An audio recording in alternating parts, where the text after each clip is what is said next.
Lovers, kembali lagi di Belajar Rajut bersama saya Julan. Oke, di video kali ini saya akan sharing nih berbagi tips, 3 tips tentang efisiensi kerja dalam dunia crochet. Seperti apa videonya? Tonton terus sampai akhir ya. Seperti biasa, dukung terus channel ini dengan cara subscribe, like, komen, dan share. Serta follow semua sosial media kami ya. Oke, jadi pada kali ini saya mau sharing nih berbagi tips. Ada 3 tips untuk meningkatkan efisiensi kerja dalam dunia crochet. Nah, seperti apa tipsnya? Yuk kita mulai. Oke, jadi alasan saya membuat video ini karena banyak banget nih teman-teman crocheter itu yang bertanya pada saya, "Kak, ini gimana ya? Saya tuh kadang stuck gitu." Jadi kalau misalnya mengerjakan sebuah project itu stuck. Apakah itu salah benang untuk project yang berbeda, ataukah budget yang over budget, seperti itu. Nah, ini adalah 3 tips yang bisa membantu teman-teman supaya terhindar dari masalah-masalah tersebut. Yang pertama adalah, sebelum kita membeli sebuah benang, kita itu harus tahu nih, benang ini kegunaannya untuk project apa. Jadi cocoknya untuk seperti apa. Terutama benang-benang fancy yang memang itu harus membutuhkan treat khusus. Nah, ini juga berkaitan juga dengan skill teman-teman ya. Kalau misalnya teman-teman ini masih dalam pemula seperti itu skillnya, usahakan menggunakan benang-benang itu yang umum dan mudah sekali untuk dirajut. Nah, ketika teman-teman ingin upgrade nih, teman-teman bisa nyobain benang-benang fancy, tetapi tetap harus mengetahui cara merajutnya dan teksturnya seperti apa. Jadi, seperti saya dulu nih, waktu awal-awal merajut, saya tuh suka banget membeli benang-benang fancy yang lucu-lucu, seperti ada yang rendanya, kemudian ada yang borci-borcinya. Tetapi ketika saya udah mulai nyoba, itu ternyata benangnya cukup susah untuk dirajut. Dan akhirnya saya bingung nih harus dikerjakan untuk project apa. Dan akhirnya saya diamkan aja. Kemudian itu juga ada benang-benang berbulu, seperti itu, benang-benang yang ada tekstur bulu-bulunya, itu juga salah satu benang yang sangat susah dirajut. Nah, sebelum membeli benang-benang yang unik dan spesifik, teman-teman harus tahu ya cara treatnya seperti apa. Yang kedua adalah pastikan alat-alat teman-teman itu menunjang supaya hasilnya itu bagus. Jadi di sini alat-alat itu nggak harus mahal ya teman-teman, tetapi harus sesuai dengan project dan kebutuhan teman-teman. Misalnya nih, teman-teman mau bikin project ukuran kecil, berarti ukuran hakpennya juga harus disesuaikan. Jadi menggunakan ukuran yang kecil.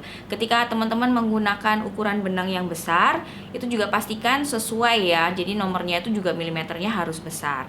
Supaya apa? Supaya project teman-teman itu hasilnya sesuai dengan yang teman-teman inginkan. Dan pastikan teman-teman jangan lupa untuk selalu membaca label benang. Jika teman-teman itu di benangnya tidak ada labelnya, teman-teman bisa langsung mengukur menggunakan gauge. Nah, cara gauge-nya seperti apa itu pernah saya bahas di video sebelumnya. Teman-teman bisa langsung cek aja di video itu ya. Linknya udah saya taruh di kolom deskripsi, teman-teman bisa langsung cek. Nah, dengan membaca label benang itu tentunya akan membantu teman-teman nih supaya tahu estimasi ukuran hakpen itu nomor berapa. Tetapi dari label benang itu juga teman-teman bisa adjust lagi nih. Bisa misalnya kalau misalnya itu dirasa terlalu longgar, teman-teman bisa menguranginya 1 tingkat, atau jika itu terlalu rapet gitu ya, teman-teman bisa menaikkan 1 tingkat. Jadi itu balik lagi dengan cara teknik teman-teman dalam merajut. Nah, yang terakhir adalah yang ketiga, ini banyak banget nih teman-teman yang curhat sama saya. Jadi udah beli benang mahal-mahal, tetapi ternyata benangnya itu nggak cocok untuk project yang dia bikin. Nah, di sini adalah pentingnya kita harus mengobservasi, banyak-banyak mengobservasi dan mengetahui jenis-jenis benang. Jadi masing-masing project itu memang membutuhkan karakteristik benang tertentu. Contohnya misalnya katun itu kita memang cocok untuk bikin amigurumi, wearables, home decor, dan banyak lainnya. Kemudian untuk polyester itu kita juga cocok untuk bikin tas, bikin dompet, dan beberapa home decor. Nah, untuk masalah detail-detail benang ini khususnya untuk project-project tertentu itu sudah saya pernah bahas di video sebelumnya. Nanti linknya akan saya taruh di kolom deskripsi ya. Dan saya juga udah bikin playlist nih tentang review benang dan itu udah banyak banget. Saya mulai dari entah tahun berapa, itu banyak banget dan itu rekomendasinya juga banyak banget. Teman-teman bisa langsung cek aja ya di playlist saya. Nanti linknya akan saya taruh di kolom deskripsi juga.